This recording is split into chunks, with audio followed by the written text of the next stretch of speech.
Hey guys, I'm so happy that you're joining us today. I'm Jamie Clark, licensed clinical social worker. In our last video, we discussed the 10 most common irrational beliefs. And as promised, today's video will take a closer look at irrational belief number 1. I'm bad if I make a mistake. This irrational belief, in other words, means I'm so afraid that I'll make a mistake and people will laugh at me or be disappointed in me or something like that I don't even want to try the task.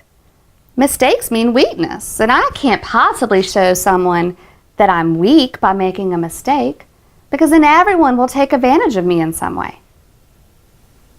But where does this belief come from? It's actually pretty easy to understand how a child would develop this irrational belief. As adults and parents, it's our job to make sure that children learn appropriate and acceptable behaviors.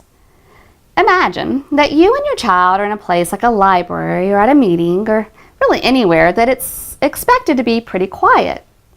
And as you probably guessed, your child is being anything but quiet, talking loudly, trying their best to get your attention. So what do? How do you quickly address this behavior? Well, for many of us, it may sound something like, be quiet, you're being bad, stop it. In this statement, we're inferring that the child is bad. You're being bad. But what we really mean is that the behavior is bad or inappropriate, not the child. But to a child, this message can be very confusing. Another example may occur in a parent's attempts to motivate or push their child to accomplish a goal or to learn something new. Comments such as, you need to try harder on your math test, or if you weren't so lazy, the coach would have played you more, may be intended to help, but may actually communicate to the child a need or an expectation for them to be perfect. But is it really possible to never make a mistake? Does making a mistake actually say anything about you as a person? Well, of course not. But with examples such as these happening so frequently, it's easy to see how this belief, I'm bad if I make a mistake, can become a part of the child's self-talk. The result of this irrational self-talk can go one of two ways in children. The first is the perfectionist, where the child may develop a need to be perfect. They may try to excel in everything that they do so they can avoid the feeling of making a mistake and thus being bad. This child will tend to set unrealistic expectations of themselves and then go to all measures to meet that expectation. The other option is the avoider. And this is when the child may learn to avoid new or challenging things out of fear of making a mistake.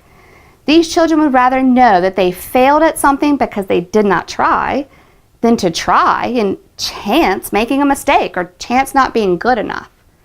I see both of these played out all the time in counseling.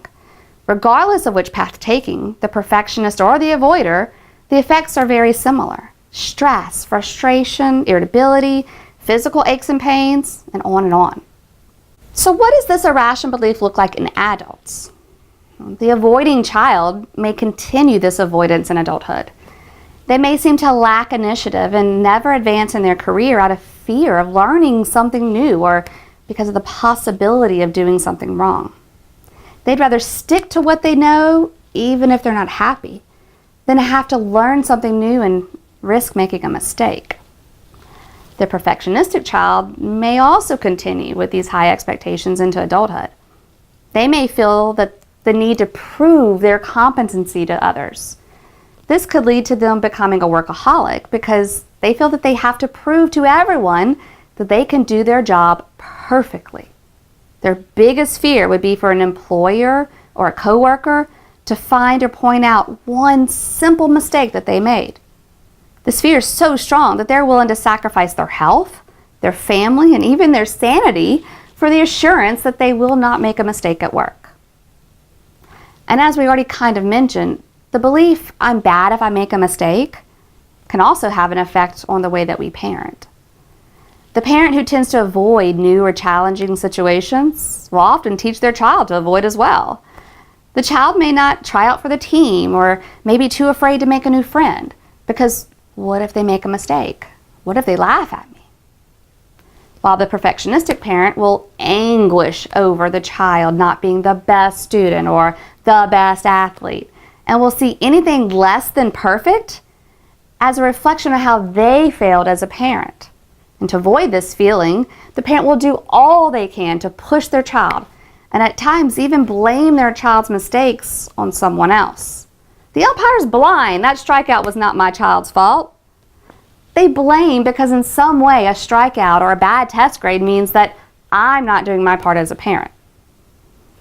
As you can probably already see, this starts to become a cycle from parent to child, passing this irrational belief down over and over and over. So how do we stop the cycle? How do we change this irrational belief? Over the years, we've established what we call the 10 life rules. These rules were created to help us understand how to confront and how to address all of the common irrational beliefs. 10 life rules for the 10 most common irrational beliefs. Makes sense, right? Well, the life rule that challenges this first irrational belief is, I shall not let past failures keep me from attempting future tasks.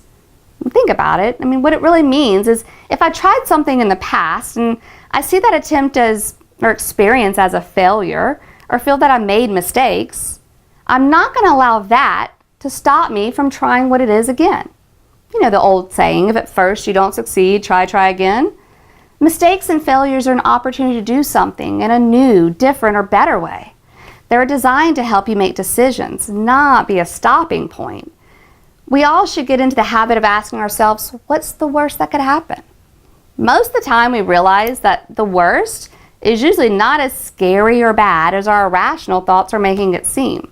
For instance, what's the worst that can happen if I try out for the team? Well, obviously I may not make the team, so then what? Instead of giving up or seeing it as a failure, I know that I can continue to practice and work hard and try again.